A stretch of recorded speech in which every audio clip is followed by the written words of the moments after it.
Bolt règne sans partage pour le trône de un appétit féroce, ponctué par un trône mondial aujourd'hui avec le 4 poissons. Et c'était comme toujours, en chanson et musique.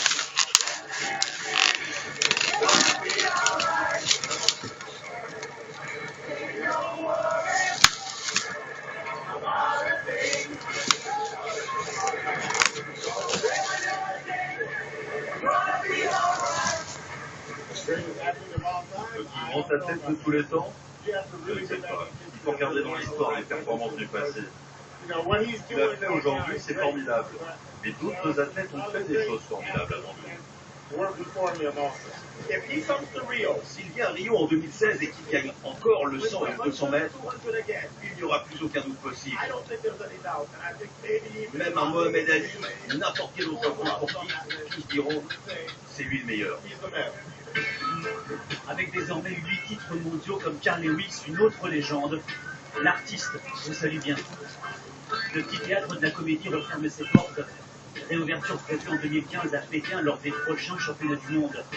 Usain Bolt devrait encore y tirer les ficelles. Alors Renaud, qu'est-ce qui vous impressionne le plus chez Usain Bolt, que ce soit même dans les moments où vous croisez, vous côtoyez dans ces grands championnats? La chose, la plus c'est que c'est quelqu'un qui est complètement atypique par rapport à sa discipline et à ses prédécesseurs. Mais en fait, c'est ça, qu'il est à côté du stade, il est simple, naturel. Par contre, après, je crois qu'il est pas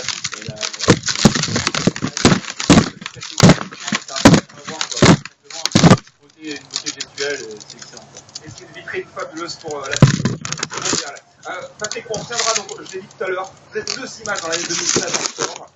C'est Teddy Sampson, Jonathan sur le plateau, et Marion Bartoli à Wimbledon. Et Marion Bartoli est avec nous en direct de Cincinnati. Je vais juste lui faire un petit concours parce qu'elle nous fait l'amitié d'être là. Et qui a vraiment fait sensation cette semaine, l'annonce de sa retraite.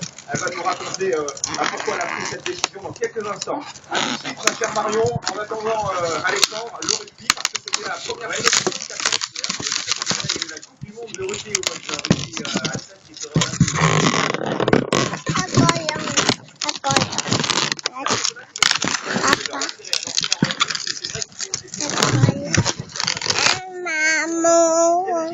avec Perpignan en rouge contre Castres, le champion de France. Les Castrets qui vont inscrire en force par Garbet. Seulement voilà, on a vraiment le moral côté catalan. Et puis on a Camille Lopez, transfuge de Bordeaux, qui a été impeccable. Regardez comment il s'amuse.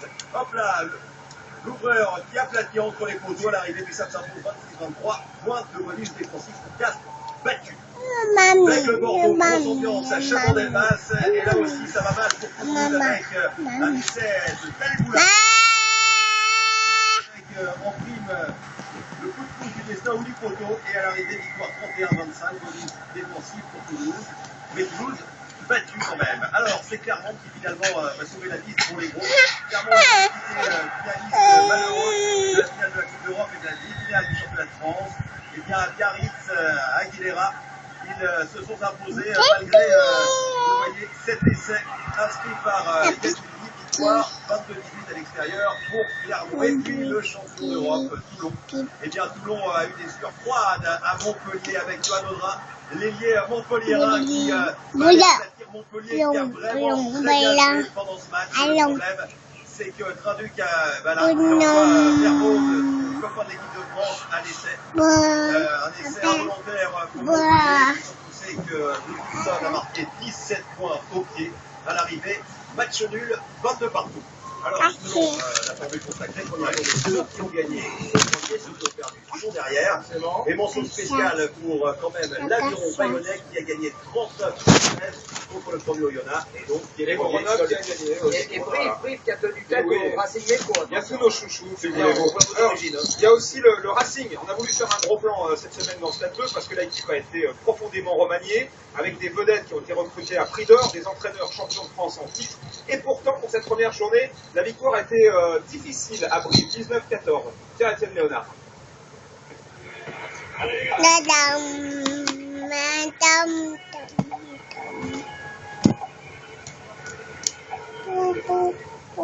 Cinquième l'an passé, éliminé en barrage par Toulouse. Le Racing a décidé de réagir. Résultat, un recrutement très ambitieux. Déjà au niveau de l'encadrement, les cartes ont été redistribuées.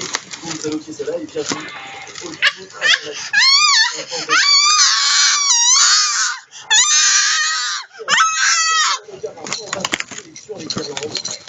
Il vient vivre sa première expérience d'entraîneur.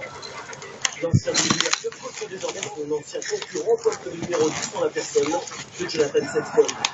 L'ange vert, Francier les Blancs, le groupe du Mercato. Une grande équipe dispose toujours d'un numéro 10.